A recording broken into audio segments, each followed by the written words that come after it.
Welcome to Health, Fitness and Success, your podcast for winning at everything. My name is Ben Tormey. My name's Marquise.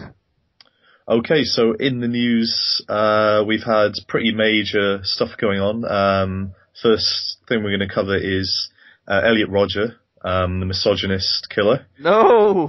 Oh shit, are we not doing week, that? Man. It's that top of the... Oh, fuck me, man. What am I doing? Right. Shit. I knew that. I even said it. Fuck. Oh, God. Right, yeah. That's the best bit of the show. Best bit. Yeah, we'll just put this up. Cue the rocket music.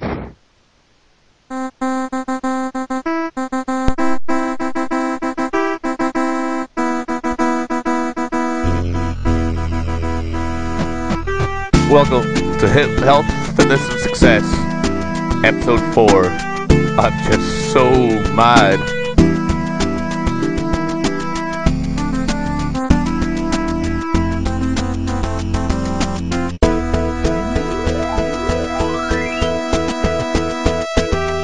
Welcome to Health, Fitness and Success, your podcast for winning at everything. My name's Ben Tormey. I'm Marquise. And the first topic we're going to be discussing... we're going to be looking at a BBC article entitled Trust Your Doctor, Not Wikipedia, Say Scientists. So in this piece, they basically go on to say that in a study done by Dr. Robert Hastley of the Wallace School of Orthopedic Medicine in North Carolina, they found that up to 90% of the Wikipedia articles that they sampled had some kind of error in them. So they're trying to advocate contacting your GP or going to go see your doctor rather than just trying to self-diagnose on Wikipedia, which seems like fairly good advice to me. That seems reasonable, yeah. Anything you like to add or chat about? Yeah, I mean, I've come across this myself. I mean, the weird thing is that with Wikipedia, you tend to find the more obscure, the more obscure the topic is, the more specialist it is, the more accurate the article tends to be. Although that's not a rule of thumb you can apply to every Wikipedia article, but it's a useful heuristic. So I actually had an experience where I was doing a PhD, and I noticed there was a Wikipedia article on one of the topics, that was relevant to that. And just out of interest, I read through it, and I noticed some really odd bits in this article. It had clearly been edited by someone, because obviously most people wouldn't be aware of this, but within mathematics and science in general, you've got some weird people out there who are kind of, in the most gracious terms, you call them independent researchers, but what they tend to be are quacks who write their own kind of theoretical articles, claim that the orthodox, science community out there is against them and that their ideas are, just being suppressed. And they often go and edit Wikipedia entries. And this guy he'd added all these references to his work, and he'd written what looked like a coherent paper. I mean, yeah, if you were just a lay person and you hadn't got a background in mathematics or even in this specific area, you might find the article plausible. But if you knew what you were talking about, you'd realize it was just nonsense. It was all meaningless technical jargon. Like, the actual ideas in it were nonsensical. But he'd managed to get this edit through. It'd been pushed through. And then when I went to edit it back, I actually got all of my edits rejected, and I had to fight with the person who was managing this page to get the stuff removed. It was basically vandalism that had been done with an element of authority, which meant that to the editors on Wikipedia, who in fairness are, doing the best job they can, it looked plausible enough to them, not being specialists, that they didn't realize that it was vandalism. But anyone who was an expert would immediately see it was nonsense. So I can imagine that with, medical articles especially, it would be so easy to sneak something in that was, fallacious. And then because you haven't got experts actively monitoring the articles, which, is it's not Wikipedia's fault, they obviously do their best, but, as a community, but it's so easy to get misinformation propagating like that. Yeah, I mean, Wikipedia is a brilliant resource for anyone that's used it. But yeah, like without having a group of specialists or experts maybe doing something such as peer review, if only someone would come up with a process like that would be good. And put it in something maybe like a journal. Yeah, like a collection of articles that were like on a reviewed by topic, like someone, imagine for like all the American cardiologists came up and made up the American Journal of Cardiology.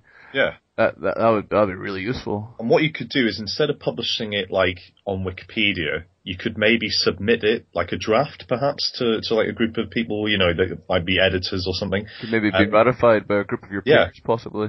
Yeah, and maybe if it wasn't accurate, it could be sent back for adjustments, perhaps. I mean, I don't know.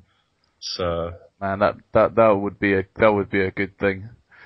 That would be useful. I'm obviously taking the time.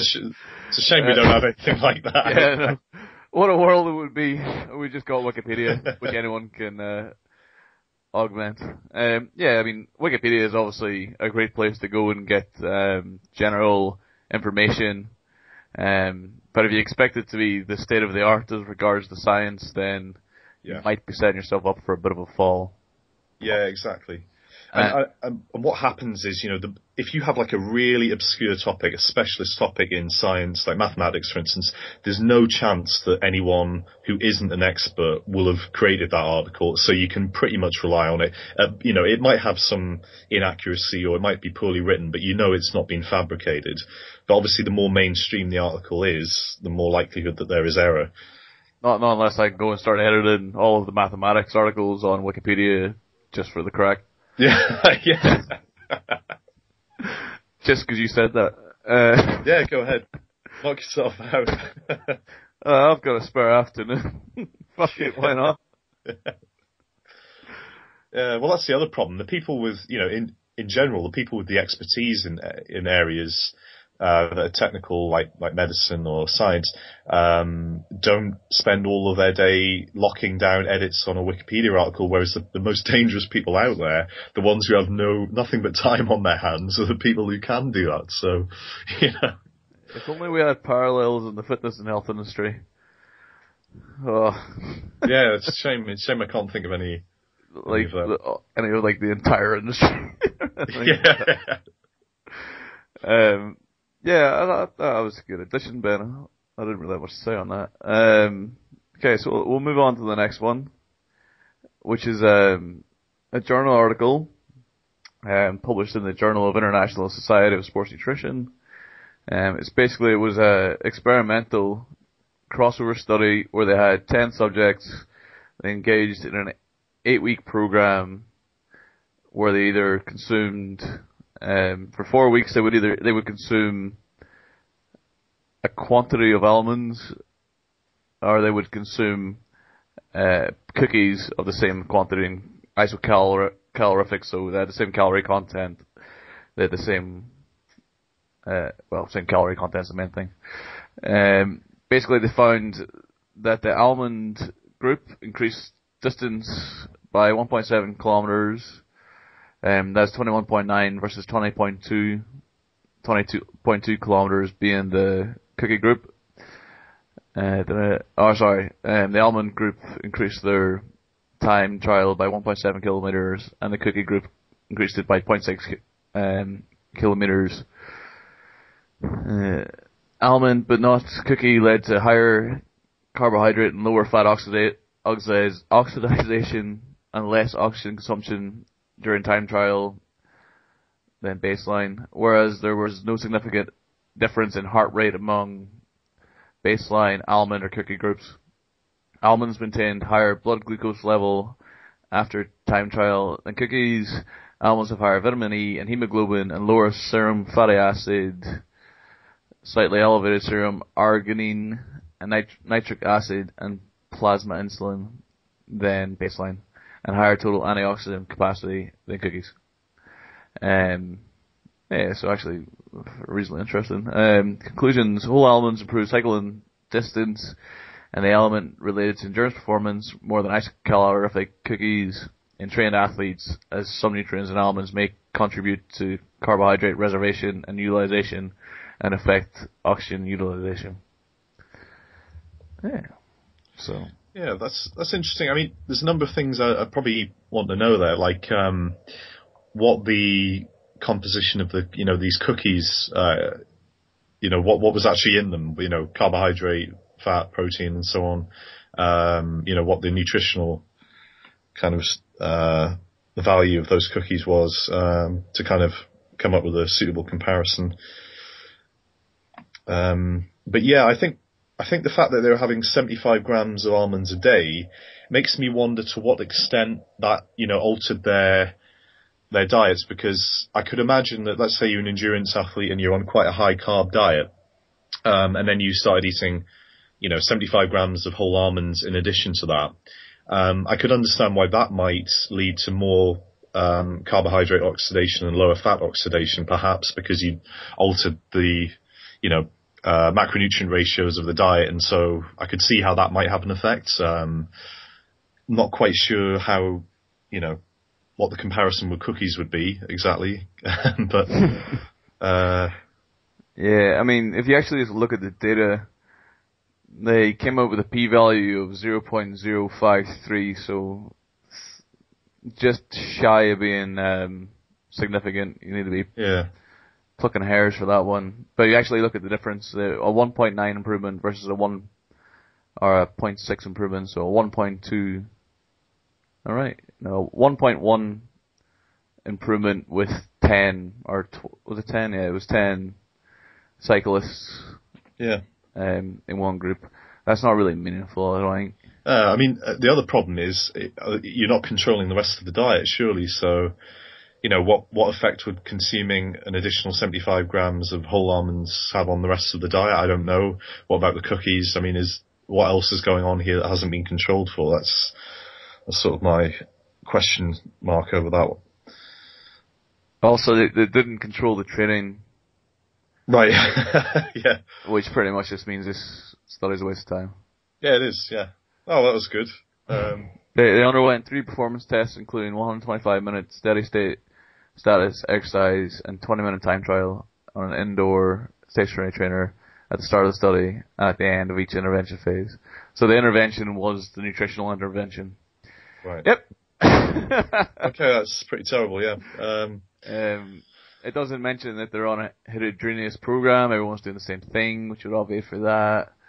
And it didn't even matter because there wasn't that much of a difference anyways. I don't know if it's randomized crossover. Yeah. They just went 10 weeks in one, or they went 4 weeks in one, and then 4 weeks in the other, which it would also completely screw what you were getting. Yeah, exactly. Really what you need to do there is have 2 groups doing a controlled program, controlled diet over that 10 week period with baselines, and your measures them throughout to be able to say anything, which they have not done. Yeah, and it was it's obvious that given such an insignificant result that it was the antioxidant content of the almonds that was giving this performance benefit. I mean, it's definitely the vitamin E. Couldn't possibly be anything else. It's definitely not the 10 weeks of training that they did in between. Yeah. That had any difference. Brilliant.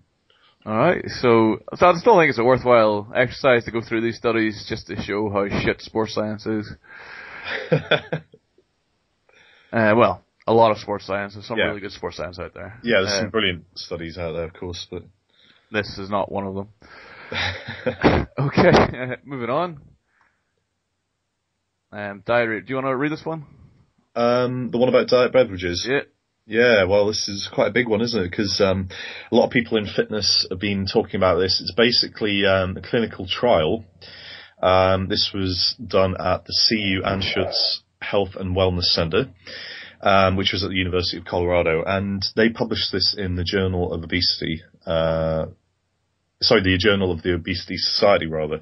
And it just confirms that drinking diet beverages helps people lose weight.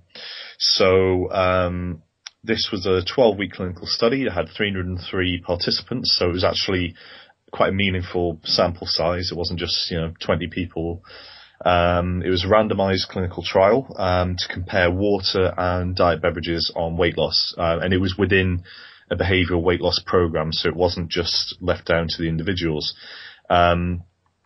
Now, they found that the subjects who consumed diet beverages lost an average of 13 pounds, which was 44% more than the control group, who lost an average of 9 pounds. So, of course, everyone lost weight, basically. Well, on average, people lost weight within this behavioural weight loss program, but key difference is that if you consume diet beverages, you lost more weight on average. So more than half of the participants in the diet beverage group, which was 64% to be precise, lost at least 5% of their body weight, compared with only 43% of the control group. So that was another area of improvement there. And what one of the authors was saying, one of the co-authors was saying, there's so much misinformation about diet beverages that isn't based on studies designed to test cause and effect, especially on the internet. This research allows dieters to feel confident that low and no calorie sweetened beverages can play an important and helpful role as part of an effective and comprehensive weight loss strategy. Now, what he's referring to there is that a lot of gurus on the internet tell you that diet beverages will make you fat. For instance, there's one very well-known guru who made a big deal about specific artificial... John Kiefer, who had a go at me when I posted an article ripping his stuff to shreds. Suck it. Yeah, suck it, mate. He said that acesulfam MK, which is a popular sweetener in a lot of diet beverages, spiked insulin, and that was the key reason why people on his cyclical keto diet, where you don't track calories, weren't losing fat. So he was saying that it was because the diet beverages they were consuming was spiking their insulin, not the fact that they weren't counting calories. Okay, let's just bear that in mind.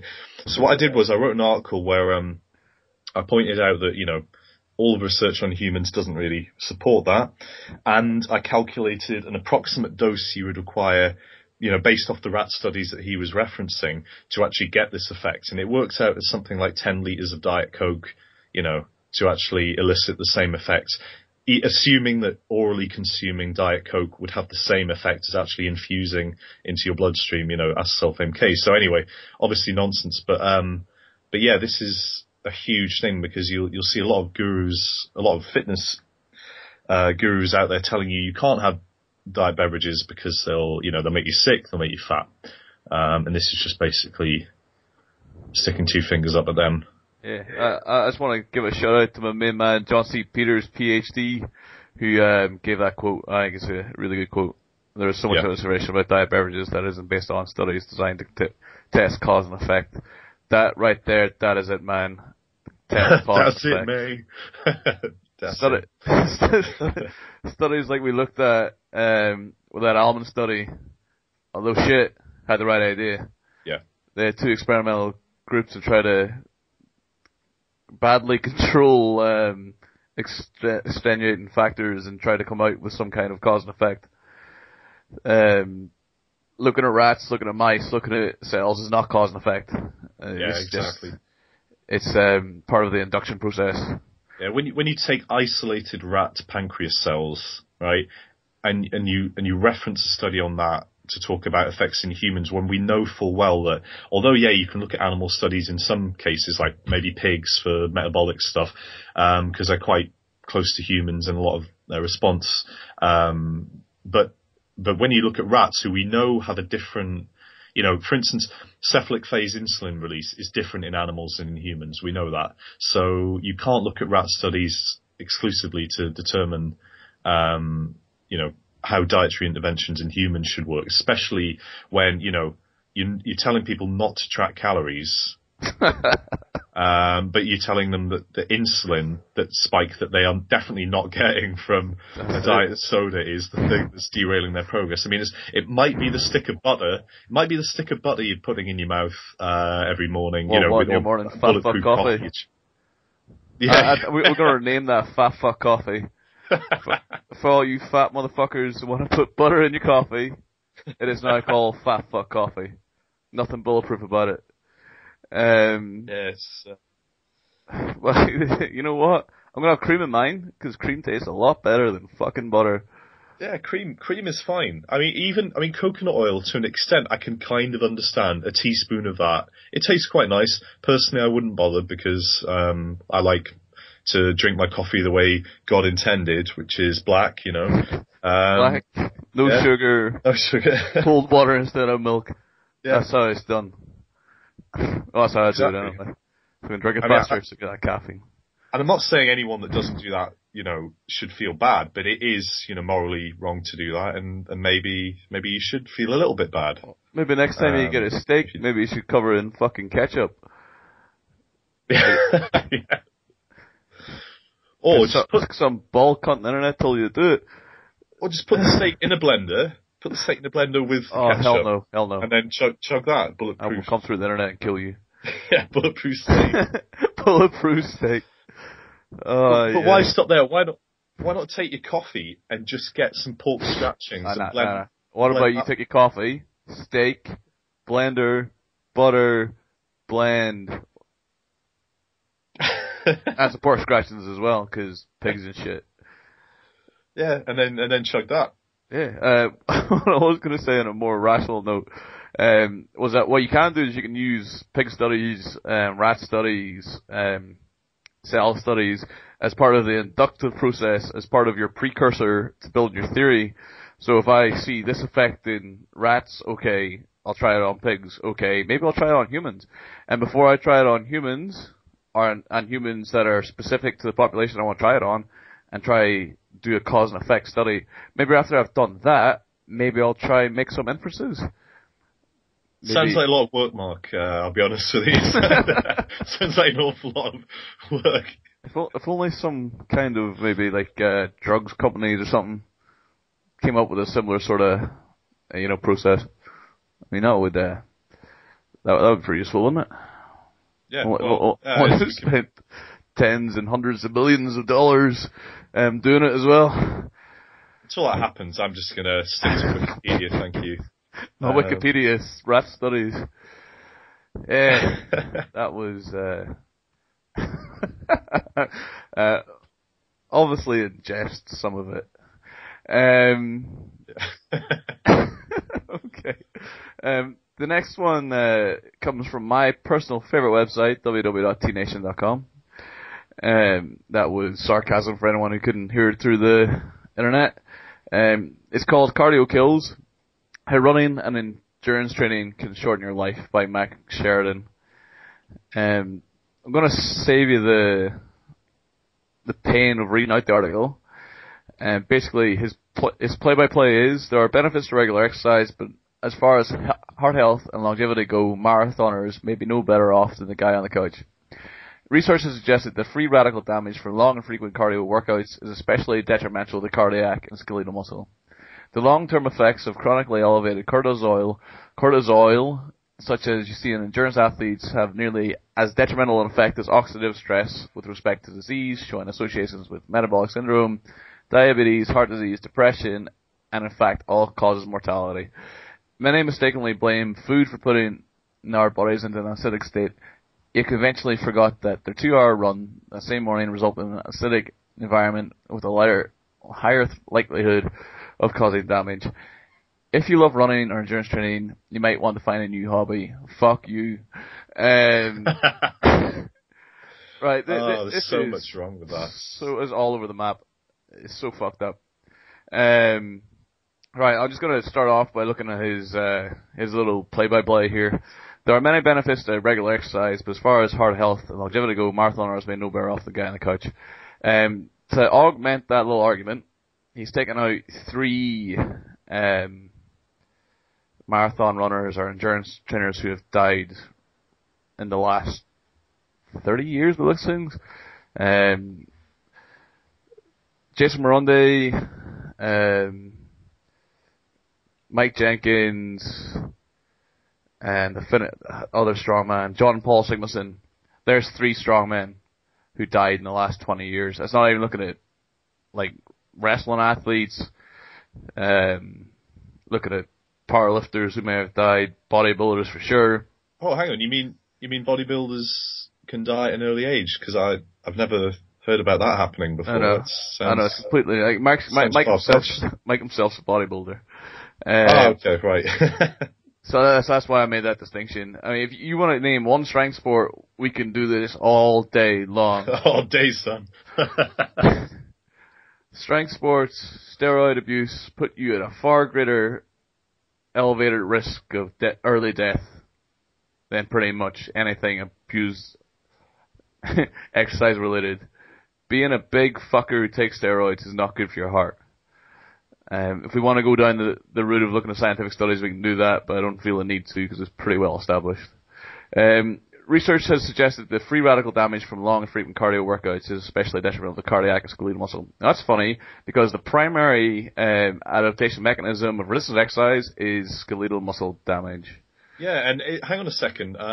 Don't you get oxidative stress by weight training? And that might be one of the main triggers for satellite cell response and hypertrophy. Yeah. Oh, well. Learn something new every day. Yeah, sweet. The long-term effects of chronically elevated cortisol. Cortisol, that I think that's... You put that in your coffee, don't you? Yeah. Cortisol. I think that's fairly instrumental in the whole hypertrophy response. Yeah, it's funny that's the only hormone actually correlated with long-term muscle gain, isn't it? Yeah. So, funny that. Maybe you should do that. Maybe bodybuilding's not good for you. Yeah. I mean, it turns out if you do a bodybuilding show when you diet, cortisol is the thing that keeps you alive because, it's actually scavenging that dead glucose for you. Hey, you don't want glucose in your blood, man. You want ketones, brah. Stay low carb. I don't use ketone. It's But you mix that with creatine, fucking hell, boy. You're in some trouble. Oh, God. You see in endurance athletes have nearly as detrimental an effect as oxidative stress, blah, blah, blah, showing associations with metabolic syndrome, diabetes, heart disease, depression, and in fact, all cause mortality. Yeah. If there's one thing established in the science, or the sports science literature, or the health literature, is that moderate exercise increases your longevity. Endurance and aerobic exercise increase. Reduce your risk from all cause mortality. That's pretty much the one thing that's been established beyond any reasonable doubt. As far as exercise goes. There's a lot of work on it, and it shows a direct opposite to what you're saying. Many mistakenly blame food for putting our bodies in an acidic state. I never got this thing with the whole acidic state. Yeah, it's weird, isn't it? I mean, it's like, I think these people seem to imagine that we're like in an alien film, you eat too much meat or something, or you go for a run, and if you cut open a vein, you're just gonna, it's gonna burn through the floor, and then, What if you're in an alkaline state? Like, yeah. It's the same thing. Yeah, I mean, he goes on to talk about lactic acid like it's something bad. You should actively seek out lactic acid if you want to train for fitness, because you need to build up your lactic acid. I'm such a retard. Your lactic acid threshold and your ability to buffer it. I've heard lactic acid, has something to do with weight training. I might be wrong though. I don't know. It may indeed also be one of the primary precursors to hypertrophy response due to increased levels of growth hormone and lactic acid. I mean, fuck knows, yeah. If you love running or endurance training, you might want to find a new hobby. If you lift weights, you might want to find a new hobby because you're gonna die. Yeah, we could delve into the article in depth. Although I don't really want to. Yeah, and I like how on the bit, the section about telomeres, he said, although the free radical theory of aging is still considered a hypothesis, he missed out the bit where he said that we're pretty much sure that it isn't right either, given all of the research that's coming out now on reactive oxygen species and oxidative stress and mitochondrial adaptations and all of that. So you may as well have just deleted that. Once you've written that bit, just don't bother typing the rest, My personal favorite is his main figure shows isometric force up the Y diagram. Oh, nice. Cool. That makes sense. Measure of muscle strength to determine the effect of endurance training. And you know what else is interesting is that that's a U curve, right? And what he might have, what he might have found useful to bear in mind is that, exercise, you can also look at it like a U-curve where you've got people at one end who do no exercise, people on the other end who do loads of exercise. Maybe in the middle, there's like a sweet spot, where... There you go again with your fucking moderation. I'm sick and tired of this bullshit. You have to do it hard or go home. That's how it's done. Sedentary or too hard. No in between. I'm not interested in between. In between doesn't sell supplements. Yeah, I mean, this is full retard. What I would also like to state is he doesn't put one reference in the entire thing. He's got time to read references. I mean, if Wikipedia... fact check. If Wikipedia's shown us anything. Hey, man. You don't want to fact check. That's the last thing you want to do. Just make a statement, put it out there, and then that's it. That's how it works. That's it, main. That's it, main. That's the health and fitness industry all over. Yeah, I just want to finish on this quote. And lastly, if you love running, I suggest finding a new hobby. I love eating chocolate and drinking wine, but that doesn't mean I'm consuming them 5 times a week for 3 hours at a time. In all seriousness, anything you love about running, endorphins, alone time, camaraderie, competition, can be experienced somewhere else, while potentially increasing your lifespan instead of knowingly shortening it. Like maybe lifting weights, which has every single negative aspect to it that you just mentioned, and are far worse. Yeah, I mean, so basically, do stuff that you enjoy, just don't do it in the specific form which I have a problem with. It's basically, just don't do long, slow endurance training, because I hate it. Just go to the pub. Just go to the pub if you want camaraderie. Just makes me so mad. People going out and running for a long time, they're not in the gym lifting weights. God, it just makes me so mad. I hate it when people don't share my interests. Oh, why are you not lifting weights? You could be lifting weights, taking steroids. God damn it. It's like when, when you really like a certain genre of music, and then you meet someone who doesn't like that genre of music, and you just hate them. Fucking assholes, man. Yeah. Sorry, I had some creatine this morning. I'm not really with it today, man. I just get so mad. Just get so damn mad. I'm fucking raging right now. I'm gonna go out and, yeah, I'll maybe not make that joke. I was gonna make a joke about shooting shit up, but yeah, probably not in good taste. That's probably the line in the sand. That's probably over the line in the sand, right? Is that cool? Is that cool? It's probably not cool, but I'm sure about a million people have made those sorts of jokes already. Yeah. Well, don't push the boat out so far just yet. But god damn it, man. I'm just so irrational when I'm mad, though, Yeah.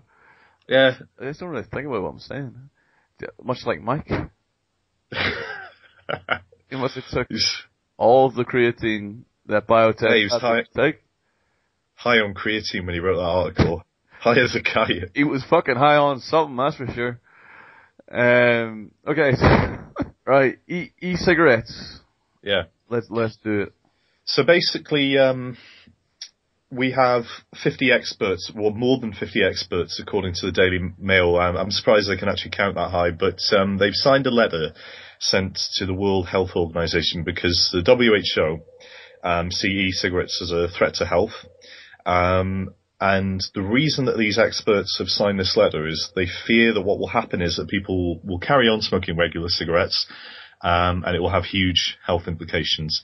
Now, what they're claiming here is that e-cigarettes should, not be classed as a tobacco product because they could save millions of lives by weaning people off actual, tobacco-based, real cigarettes. And this letter was signed by more than 50 researchers and specialists from around the globe, the Daily Mail claims. Now, just to put it in context, a total of 178 countries are part of the International Convention for that are obliged to implement these measures. And the letter was addressed to the Director General, Margaret Chan, and it was arguing that low-risk products like e-cigarettes are part of the solution to fighting against smoking, not part of the problem. So they were basically saying that regulators shouldn't be treating low-risk products as like they do traditional tobacco products, and we shouldn't be legislating in the same way. So there's a number of different experts supporting this letter. I mean, to me, I don't know where I actually stand on this because I'm not sure that e-cigarettes are necessarily safe. We don't fully understand, the long-term health implications of using e-cigarettes. So although I can understand and support the idea behind this letter, I'm not sure whether or not the claims of, e-cigarettes saving millions of lives can really be substantiated. Yeah, that might be a bit too far to state that they save millions of lives. No, maybe a little bit too far.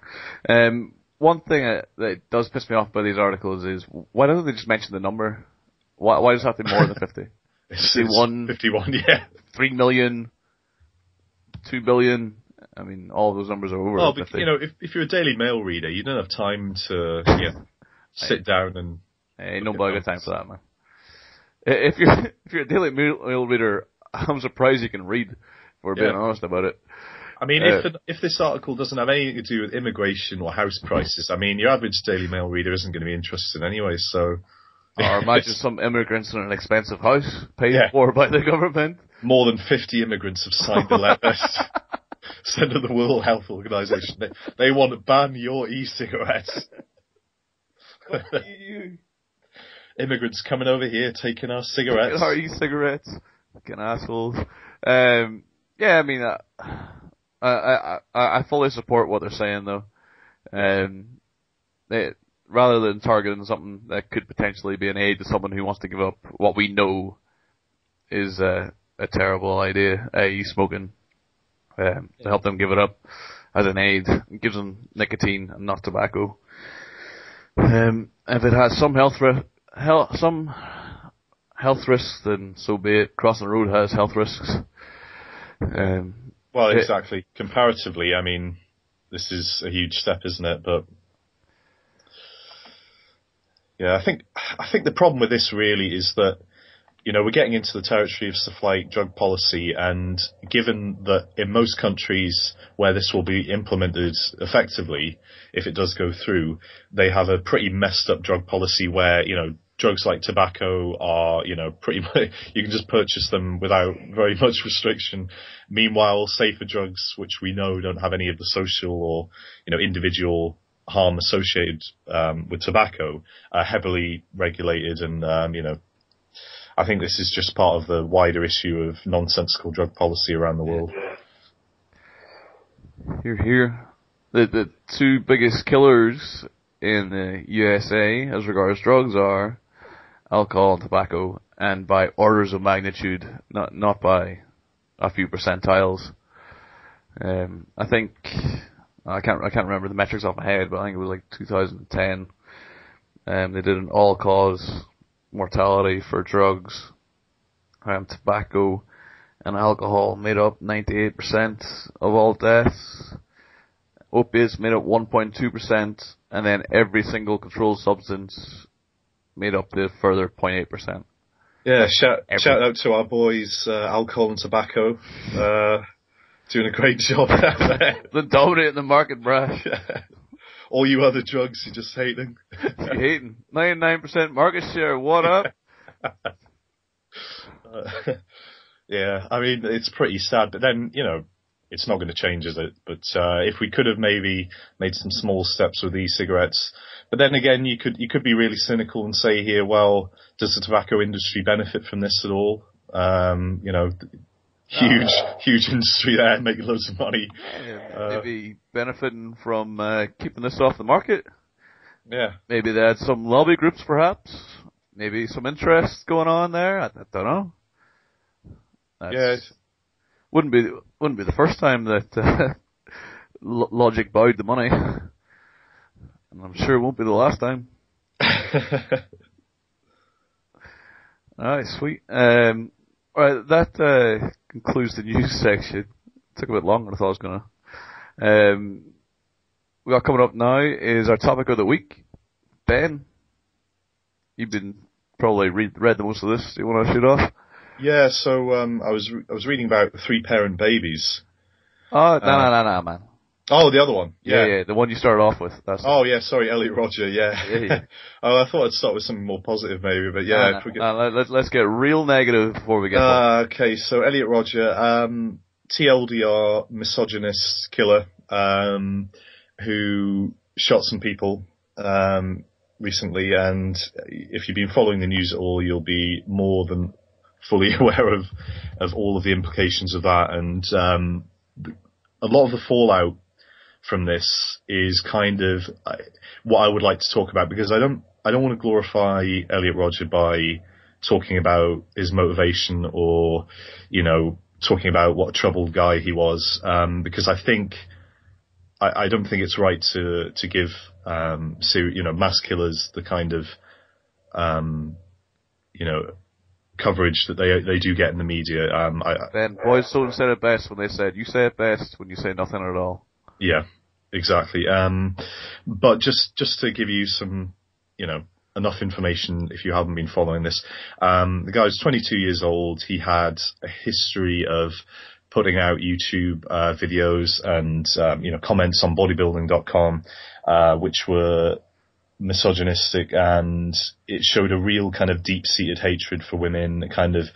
He was resentful because he felt like he deserved to get what other guys were getting with girls. Didn't see the obvious character flaws which made him creepy and, obviously repulsive to women in many respects.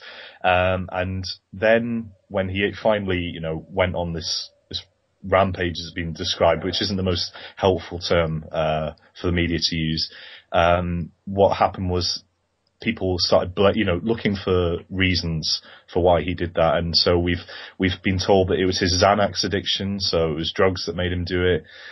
We've even been told, and this is the point of what I'm getting to, is that it was creatine and bodybuilding that made him do that. Now, just to show the kind of high quality journalism we have in the UK, there was an interview that a reporter did with a guy on bodybuilding.com. Now, without going into the full details of what was said, basically she got trolled quite spectacularly. This article went to print, and it featured such gems as mentioning a guy called Hugh Watney, who died squatting 350 kilos. Talks about creatine, I mean, this. Yeah. I just calmed on that Hugh Watmate was pronounced Hugh Watmate. Yeah. That's fucking brilliant. Yeah, that's absolutely brilliant. And the best bit is this all went to press. This went in the Daily Mirror. Oh, it's there. I've got links to the reputable paper. Links to all of it. And it got spread around. The Daily Mail, I believe it was up their online edition that featured this. This was not researched or referenced. This was literally just a Facebook conversation with someone who could have been anyone and was indeed just a random troll. Virgin Musker. Yeah. And it's nice to know that in the UK we have, actual tabloid, print newspapers that will publish hearsay because they've got deadlines. Oh my god, that's actually made my day. Yeah. You what, mate? You what, mate? I ain't no ordinary kid, mate. I take creatine.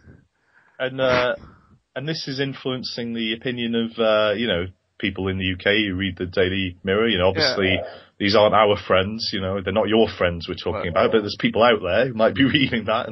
Let's imagine you don't lift weights, you don't go on the MISC, and you're not into health and fitness. Now let's imagine that this one person maybe reads the Daily Mail, or was it the Sunday Mirror? I think it was Daily Mirror. It was the Daily Mirror. I think the Mail also. They ran an article. I think it was just online though, but the Mirror actually went to print with this. I think. Oh yeah. Oh yeah. So let's imagine. Well, they're reputable sources, right? I mean, it's a newspaper. They got a fact check. They gotta do the stuff. So this is legit. So creatine is one a drug? No, it's amino acid. That causes people to get creatine rages. I mean, I'm mad just thinking about it. I'm so mad. Oh, you what, mate? Oh my god. That's brilliant. I mean, I think I laughed solidly for about half an hour when I first saw all this unravel. And I just honestly, I hadn't laughed so much in a long time. But then I thought, hang on a minute, what if this actually got banned as a result of like a campaign to get rid of creatine? We should start that campaign. Yeah, we should really. I mean, that will make no difference to anyone's training. Let's just do it. Yeah. Let's get it off. The actual story of how creatine came to market's pretty interesting. If you I probably shouldn't raise this because I can't remember details. But it was basically the guy who started Muscle Media in 2000. Was it 2000 or 3000? I'm not sure. Anyway, it was like one of the first bodybuilding rags. I can't remember the name of the guy, but this story comes from Steroid Nation, which is a book basically about the social history of steroids in the USA. And this guy basically originally made his money selling steroids to bodybuilders. They called on, I can't remember how they got wind of creatine, but they started up a company that you might have heard called EAS, also related to Metrex, was it? Oh yeah, the Metrex, they were actually doping their products, weren't they, with actual steroids at one point? Were they not? Was that not just cross contamination, or was that just? No. Well, there's a number of supplement companies that have been done for this in the States that have actually tampered with. They put pro hormones or actual steroids because it is cheaper than the whey protein. Just put Dianabol in your Metrex meal replacement. It'll do something. Yeah. So basically through mail order in Muscle Media 2000, I think it was Metrex was the company that he initially did it through. EAS, Body for Life and all that came later.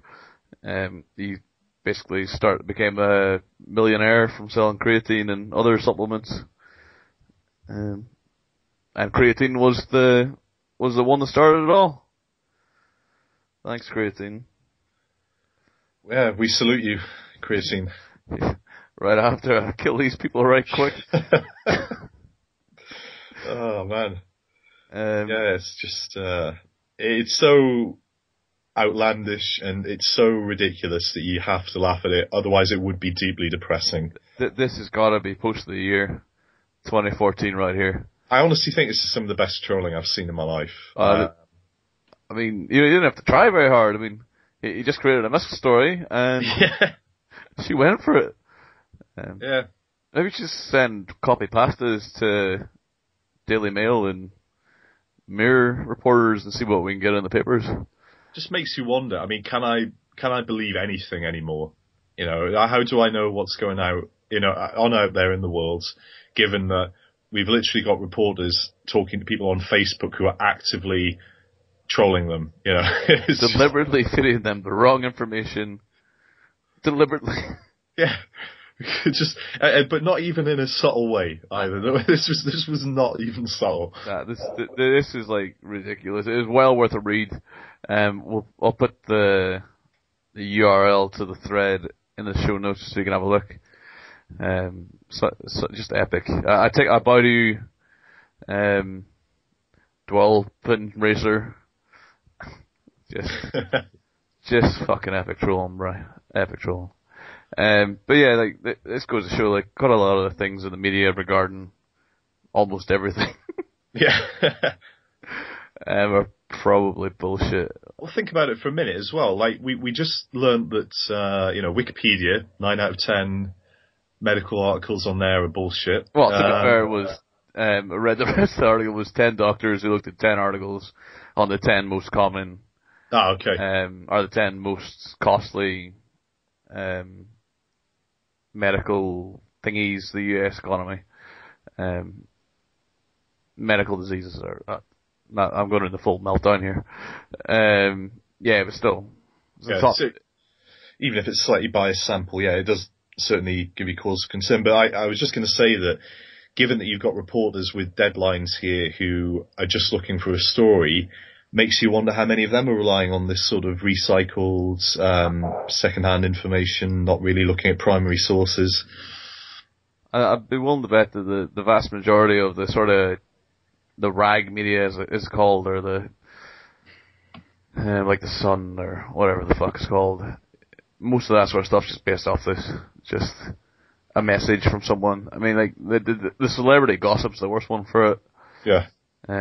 Someone sends in a message with someone's name on it, and then it's news, and then it's fact. You don't really have to go far to look at some of the ridiculous shit that gets passed off as news and these things.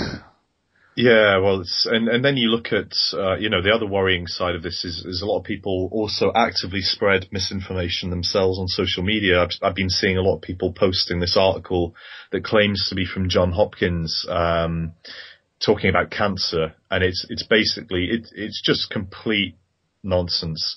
And Johns Hopkins released, they made a media release saying that, this was a hoax, going around. But you'd be amazed how many people believe this nonsense. And unfortunately, it doesn't matter how many press releases you do saying that something's a hoax, it's too late, because once someone believes something, it takes far more evidence to overturn that belief than it does to Basically what will establish. happen is someone who hasn't got an active interest in this topic will read the Daily Mail or read the Mirror, see this in there, and then that's fact, and that's it. That's it. And no matter how much you argue with that idiot on Facebook or anywhere else. A bit harsh. Well, that's where people pick up their fact sources in the news for things they aren't particularly interested in.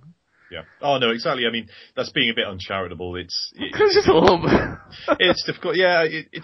I think it's just frustrating when you're at the other end of it, and you see stuff which is just so obviously wrong, and it's creating a kind of environment where it takes far more effort to spread real information out there than it is to just fire off like a hoax email. And other way of looking at it is, though, if you have the real information, it's really easy to stand out when someone takes the real information and does it, because they notice the difference.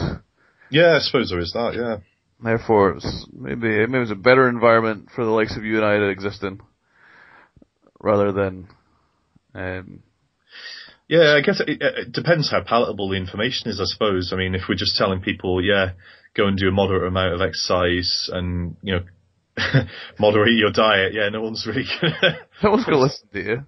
Yeah. People that do listen to you, they'll get some pretty good results, though, so... They'll be happy to listen to you. Yeah, and they can send us, some money. Yeah. Cash money. Cash. Cash. Money, cash. $1 million. Cash. I think that, I've said it from day one, and you've chimed in from day one, that this is basically what you're dealing with in the media and supplements and all the rest of it is a crock shite. If you want to, know what to do, or you want to look at the real world, then look at the middle and go from there. So if one idiot's saying one thing and another idiot's saying the direct opposite, maybe go in the middle and then go from there where you're going to deviate towards. Yeah, it's funny because I was talking about this with someone else, and we were talking about heuristics, and it's just stop looking at things which give you marginal benefit. If your general population, don't look at things which give you marginal benefit. If you're a small population like you're celiac or whatever, and we're talking about removing gluten from your diet, yes, you get huge benefit by removing gluten. 98% of the population get no benefit. So stop looking for marginal benefits. Look for heuristics which you can apply, which will give you a payoff most of the time. Don't look at stuff that is going to, have a very small chance of actually giving you any sort of positive benefit. That's a really good bit of advice that I hadn't even thought of.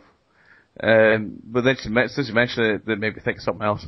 Availability heuristic. This is the sort of shit people see every day. So that's why the majority of people have retarded opinions on health and exercise, is because they look at stuff like this. And availability heuristic basically skews your thought on the likelihood of something to happen. So if you look at the classical example is in shark attacks are in the news, then people automatically overestimate the statistical likelihood that they're going to die from a shark attack if they go in the water. Or if you actually look at the statistical likelihoods of things, it's more likely that something stupid will happen, like you'll get struck by lightning, than you'll be attacked by a shark. So that's like when things are in the news, things are in newspapers, things are on TV, things are on the radio, they almost become de facto facts. Yeah. Regardless of the truth of it or not, because that's what people are bombarded with, so that's what people think.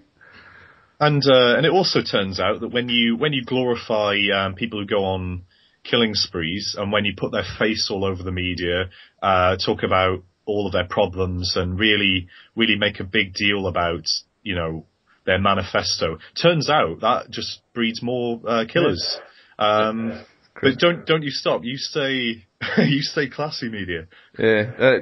Charlie Brooker's got a great bit on that. That's on YouTube. So funny. But yeah, a very salient point.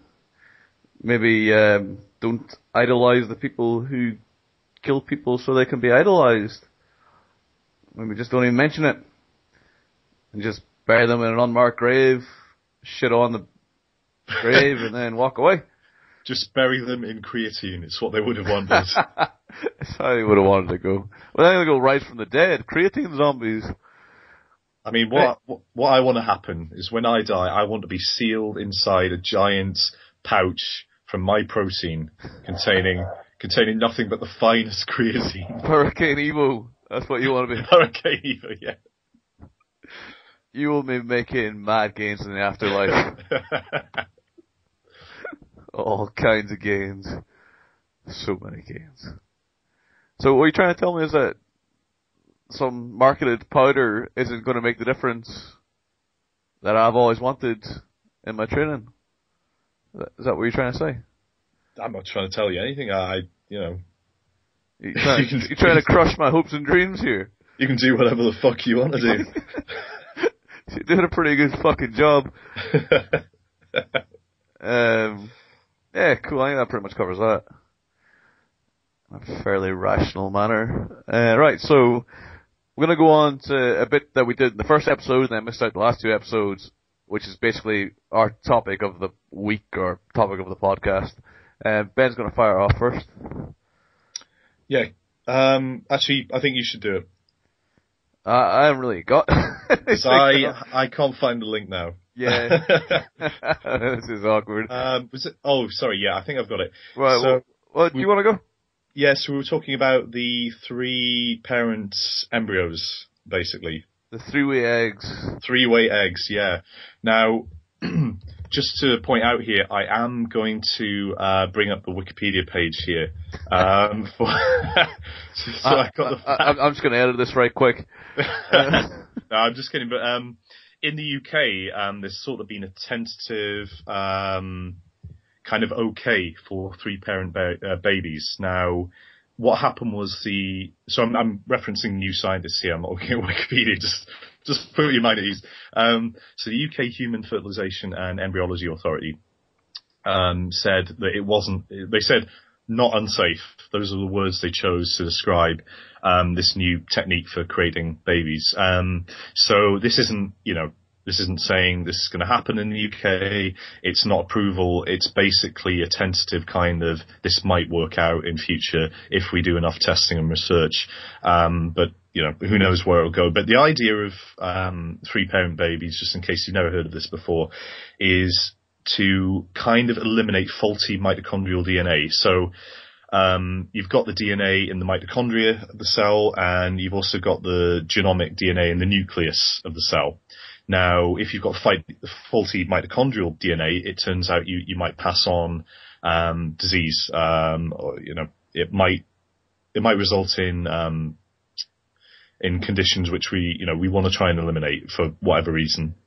Okay, so disregarding all of the moral aspects of that and any sort of moral debate over having 3-parent babies, just the basics of the technique are you take the nucleus of an egg from one donor, So you can call her the mitochondrial mum, if you like, and you take this. Yeah, and you take the cytoplasm of another egg, which is the the nucleus part from another mum, and then you fertilize it in the traditional way with sperm from a donor. And so you have a child there who has DNA from 3 different individuals. So it's an interesting concept, and I believe some research has happened in the States. And I think China are the ones who are really actively researching it. I guess morally, in the States, they've probably got more of an issue with this kind of stuff, due to the kind of religious, the power of the religious groups in the States, and possibly the UK if this becomes a viable option over here. But I think it's a really interesting idea. Have you got any thoughts on it, Mark? GM bad. Yeah, nah, man. I don't really know enough on the topic to really have any kind of informed opinion, other than any kind of scientific progress. People want to bring the medical sciences, I'm more than welcome. So, yeah, sweet. Yeah, no, it's interesting because there's a comment here from a guy called Andy Greenfield who's saying we don't know for sure if this is a paraphrase. We don't know for sure if these technologies are safe and efficacious in humans. Effective, I'll say, in humans. And we won't know for sure until we do it in humans. All of these questions were asked in the 1970s when IVF was a new technique, and they were only answered when the first IVF child came along. And I think that's probably the most pragmatic and sensible comment you can make about this, is that we'll probably find out when we actually try it for the first time. Yeah, just like any kind of scientific method or any kind of medicine or drug in its infancy, there's always going to be risks involved. It's not going to be 100% effective or 100% risk-free to start with. But if it comes up with shit that lets people not be disabled, then fucking hell yeah. Yeah. I mean, looking at some of these diseases as well, some of the diseases we're talking about, which would be a target for this sort of intervention, like Alpers syndrome, they're quite, these are pretty awful, diseases to be, to have to live with. We're talking about, in the case of Alpers syndrome, seizures, not meeting developmental milestones in infancy, intellectual disability, low muscle tone, low muscle tone, progressive dementia, and the seizures and stuff on top of that. It's obviously, if you have a child born with that sort of disease, you'd still love them. And this is an option, I guess, for people who just don't want to pass that on. If you're a good person, you'll still love the child. Yeah. It might not necessarily writ that's going to be the case, but anything that gives someone an opportunity to have a normal life over not having a normal life, whether they have a disability or not, then I think we may be putting that person in a better advantage if they're not born with some kind of congenital disease. I mean, I think as a parent, it's going to be your choice, isn't it? If you've been screened and you know that you have this sort of, there's a possibility that you might be able to pass this on. I think just giving the parent the information and the option is all that we need to do. It's their choice if they decide to go ahead. Yeah, the ethics of the matter may be above the scope of this podcast, possibly. Yeah, definitely. Then you could go down the other route, and with like people with religious beliefs who maybe don't want to have someone vaccinated or don't want someone to take some kind of life-saving treatment. Yeah. Is it their decision? I would venture not. But yeah, like I said, probably beyond the scope of this podcast to discuss such matters. It's creatine. Hey man, creatine. Well, especially can't discuss such matters under the guise of creatine. That just wouldn't be fair. We could. Oh god. I mean, my hands are shaking. Oh man, I just feel like a rash. Just won't go away, man. Just get these headaches. Neck. Oh god, yeah. Just get these really intense headaches. So just It's like talking to girls makes me so so agitated, man. They just don't pay attention to me when I'm sitting opposite them with my dick out. I mean, it's obviously their fault. I mean, Yeah. fucking, it's the Creatine's fault. It's definitely not my fault. Yeah. As regards to shoutouts for me, I don't really have anything currently that I want to give a shout out to other than doubles. Doubles are awesome. I've been doing program I'm doing at the minute is like 5 to 6 sets as a minimum of 2 reps at a minimum of 80% of target weight, and it works awesome. Yeah. But then the program before that worked awesome, where I was doing reps in 80%. So again, where the systematic reviewed science would say that the more volume you can get in the 80 to 90% range of RM is optimal, that just doesn't make any sense. That doing that would produce better results. Yeah. Well, just hammer home. Just do the reps, do the frequency, get the gains, live the dream. Yeah, shout out to my boy Carbohydrate for providing blood glucose appropriate times. Shit, buddy. Well, maybe what you want to do is do like high intensity training Mike Mesger style while on a low carb diet. Yeah, well, I think that might be the key to getting even greater gains than I've been seeing. Or anyone has seen in the Faces of the Planet. You know that training methodology that no one in the history of ever has used to get into Mr. Olympia shape, but is advocated by 2 guys who got in the shape they're in, doing traditional weight training, taking steroids, and then making up a program. Yeah. Not that these people would have any kind of disingenuous what's the word I'm looking for? Motives? I don't know. Disingenuous motives to maybe, sell books, make money. Not that money would be a motivating factor for anybody. No, well, when has that ever got in the way of putting? I just everyone just wants people to do well. No monetary incentive needed, which is why you paid so much for this podcast.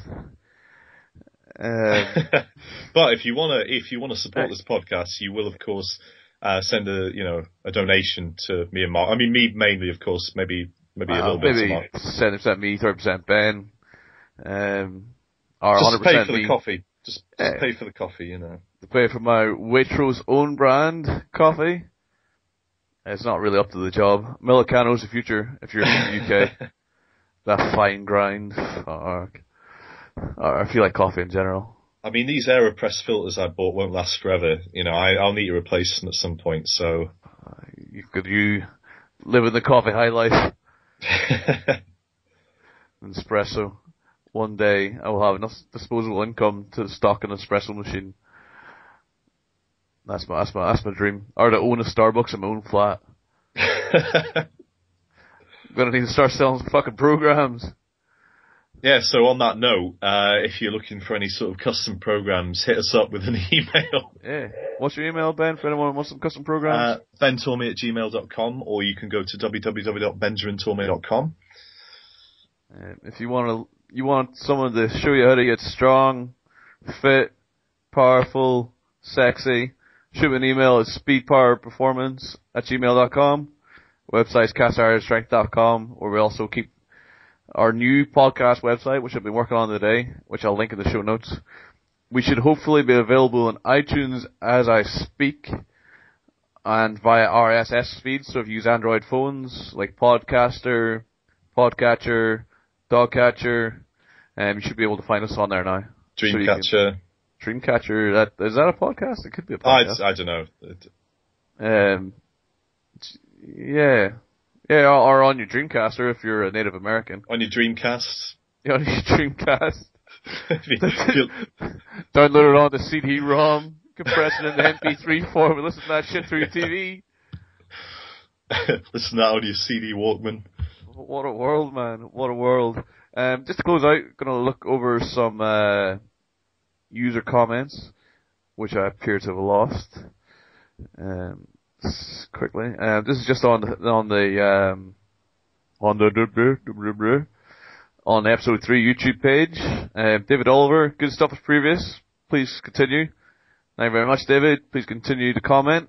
Maybe even ask some questions. Jordan Heater, sounds like you two guys are having a ton of fun doing this. Haha. Good stuff, Ben. I obviously didn't do anything. Thanks, Jordan. Appreciate it, man. Propanefitness.com. Even if it's Youssef, just comment on the goddamn videos. That may or may not have been Youssef again, watching our videos. Thanks, Youssef. Thanks, Youssef. You're the man. And then there was another guy, Gio Morph. Another great podcast. Keep up the good work, Braz. Cheers, Gyno. Should talk about the steroid and creatine sent Elliot Roger over the edge. Not serious. Well, we done it. We done did it. Too late. What are you going to do now? How are you going to act? Too late, Gino. But he produced the link, which is great. So if you guys want to provide links or things you think we should talk about in the comment section, do it. More content, the better, as it makes this a lot easier if we have things to go off.